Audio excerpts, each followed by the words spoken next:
नमस्कार दोस्तों, दरभंगा रॉक्स में आपका स्वागत है। क्या बिहार में नीतीश कुमार इंटरनेशनल एयरपोर्ट नहीं बनने देना चाहते? क्या वो नहीं चाहते कि पटना एयरपोर्ट में को जो है उसका एक विकल्प मिले? आज इसी की चर्चा करेंगे, क्योंकि पड़ोस के राज्य में धुआंधार तरीके से नेशनल इंटरनेशनल एयरपोर्ट बन रहा है। अयोध्या में लीज ट्रांसफ़र कर दिया गया है, ज़मीन ट्रांसफ़र करके अधिग्रहण करके जो है वो एयरपोर्ट अथॉरिटी ऑफ इंडिया को दे दी गई। अब यहाँ पर एक नया इंटरनेशनल एयरपोर्ट बनेगा भव्य। इससे पहले जेवर में भी काम शुरू हो गया है। तो धुआंधार तरीके से पड़ोस के राज्य यूपी में इंटरनेशनल नेशनल एयरपोर्ट बन रहे हैं, लेकिन बिहार में क्यों नहीं? और ये प्रदेश की बात करें यूपी की, तो 10 नए एयरपोर्ट के निर्माण कार्य का युद्ध स्तर पर संचालन चल रहा है, यानी कि काम चल रहा है 10 नए एयरपोर्ट पर। और वर्तमान में 9 एयरपोर्ट जो है वो चालू हैं, जहां से विमान सेवा चल रही है। और जेवर और अयोध्या में नया इंटरनेशनल एयरपोर्ट बन रहा है, यानी कि देश में अगर 5 इंटरनेशनल एयरपोर्ट किसी राज्य में है तो वो यूपी में होगा। तो ये पड़ोस के राज्य की हालत है जहां योगी सरकार का शासन है। लेकिन बिहार में क्या स्थिति, आज इसी की बात करेंगे कि बिहार में एक इंटरनेशनल एयरपोर्ट जो पटना में होना चाहिए था, जो डिज़र्व करता है, उसका भी एक विकल्प नहीं बन सका। बिहटा में भी इसका विकल्प एक बनाने की बात हो रही थी, लेकिन वो भी वहाँ भी काम नहीं चालू हो सका। और इसकी पीछे बड़ी वजह क्या है वो भी आपको बताएंगे। लेकिन सबसे बड़ी चीज़ ये है कि बिहार सरकार प्रोएक्टिव है ही नहीं।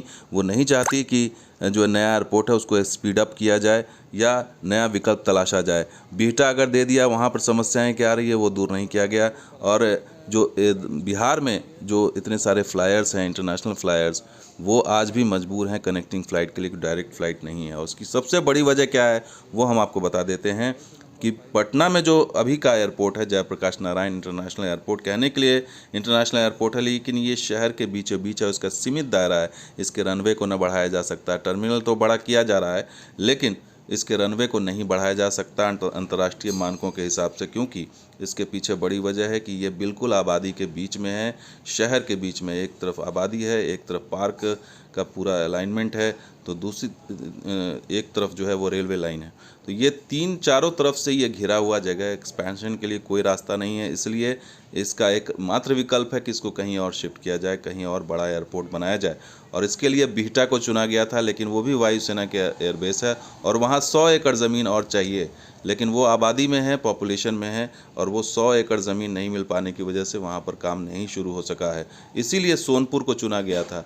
सोनपुर को एक नया विकल्प के तौर पर देखा गया था, खास करके जेपी सेतु बनने के बाद यहाँ का बहुत बड़ा एरिया जो है वो फ्री होल्ड एरिया है। यहाँ पर ज़मीन अवेलेबल है और उसमें ज़्यादा दिक्कत नहीं है, और नज़दीक भी है, बिहटा से नज़दीक भी है। लेकिन बिहार सरकार की हो सकता है मंशा ये हो कि बिहटा को डेवलप करके एक सब सिटी बनाया जाए, इसलिए वहाँ पर एयरपोर्ट की वो थी। लेकिन पटना हाईकोर्ट में जब ये मामला गया, पीआईएल दाखिल हुआ, जनहित याचिका पर सुनवाई हुई, तो ये सोनपुर वाला विकल्प सामने आया। और इस पर पटना हाईकोर्ट ने सोनपुर एयरपोर्ट को लेकर बिहार सरकार से जवाब तलब किया है कि आप इस पर स्टेटस बताइए कि इस पर आपका पक्ष क्या है, बिहार सरकार का पक्ष क्या है।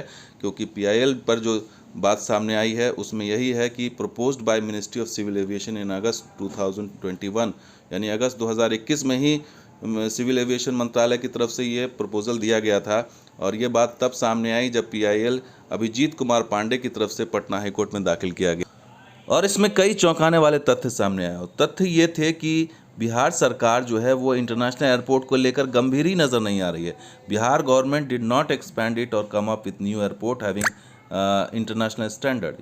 इंटरनेशनल स्टैंडर्ड का कोई एयरपोर्ट बने, इसको लेकर बिहार गवर्नमेंट कोई अब तक आई नहीं है। पटना एयरपोर्ट का विकल्प बिहार गवर्नमेंट ने बिहटा ही सुझाया, उसके अलावा कोई नहीं है। Bihar is the only state with population of 12 crore, 12 crore की आबादी वाला बिहार, और उसको जो है it does not have international airport. 12 crore की आबादी वाले बिहार में एक भी इंटरनेशनल एयरपोर्ट नहीं है, और ना ही इसको लेकर के बनाने की प्रक्रिया चल रही है। बिहटा को प्लान किया गया था सिविल एविएशन के, लेकिन वहाँ पर दिक्कत ही वही है जैसे हमने बताया कि बिहटा एयरपोर्ट नीडेड 100 एकड़ land currently held by local residents, यानी कि 100 एकड़ ज़मीन चाहिए जो वहाँ पर आबादी में है, और 100 एकड़ ज़मीन को पाने में 10 साल लग जाएंगे। तो क्या नीतीश की सरकार 10 साल वेट करना चाहेगी यहाँ पर नया इंटरनेशनल एयरपोर्ट बनाने के लिए? जबकि पीआईएल में यह भी कहा गया है कि 2300 एकड़ ज़मीन फ्री लैंड अवेलेबल है सोनपुर टाउन में, यहाँ पर कोई दिक्कत नहीं है, और 440 करोड़ में ही मिल जाएगी ये ज़मीन। और 440 करोड़ जो है वो अगर पटना बिहटा गया दरभंगा एयरपोर्ट को मिला दिया जाए तो which is nothing compare to land acquiring cost adjoining Patna Bihta गया। और ये भी कहा गया है कि it will also have the capacity to cater the traffic of the state for the next 50 years, यानी अगले 50 साल तक आप इस पर जो है वो यहाँ पर यात्रियों को सुविधा दे सकते हैं। और ये भी कहा गया कि state government is not giving approval for the construction of new airport इन सोनपुर, और राज्य सरकार जो है वो परमिशन नहीं दे रही है सोनपुर में एयरपोर्ट बनाने के लिए, which is close to Patna, जो पटना से नज़दीक है अगर बीटा के मुकाबले की बात करें। The propose site is just 5 kilometre away from JP Setu, यानी कि जो प्रपोज साइट है वो जेपी सेतु से 5 किलोमीटर ही दूर है। तो इतने नज़दीक होने के बावजूद यहाँ पर क्यों नहीं बनाने दिया जा रहा है? और हाई कोर्ट ने इसी पर जवाब मांगा है। High court has directed the Bihar government to respond to the PIL during the next hearing schedule on April 18, यानी अगले जो हियरिंग होगी अप्रैल 18 में, तब इस पर जो है वो उसको कहा गया है कि बिहार सरकार इस पर रिस्पॉन्ड करे कि उस पर सोनपुर एयरपोर्ट को लेकर के उसका क्या कहना है।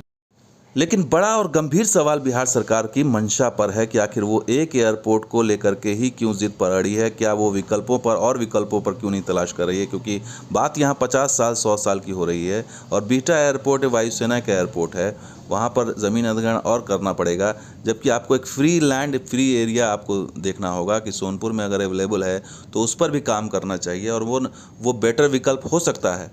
ज़रूरी नहीं है कि जो आपने एक सुझा दिया उसी को आप लेकर के आप ये हो जाएं। तो ये चीज़ें सारी चीज़ें जो है वो हाई कोर्ट में मामला है और ये दर्शाता है कि किस तरह से अप्रोच है बिहार सरकार का कि एक योजना है, अगर कोई केंद्र सरकार तैयार है देने के लिए, लेकिन बिहार सरकार उसे लेने के लिए तैयार नहीं है। यानी कि ये बड़ी विडंबना है बिहार के लिए। और क्या इंटरनेशनल एयरपोर्ट के लिए क्या कितना इंतज़ार करना पड़ेगा? 10 साल 20 साल 50 साल कब तक इंतज़ार करना पड़ेगा? क्या सरकार के बदलने का इंतज़ार करना पड़ेगा? ये बड़ा सवाल है। तो दोस्तों ये वीडियो कैसा लगा ज़रूर लाइक कीजिए, शेयर कीजिए, कमेंट कीजिए, सब्सक्राइब कीजिए। कुछ और वीडियो के साथ हाजिर होंगे। अब देखते हैं दरभंगा राव समाज से भी शुक्रिया। धन्यवाद। जय हिंद, जय बिहार, जय मिथिला।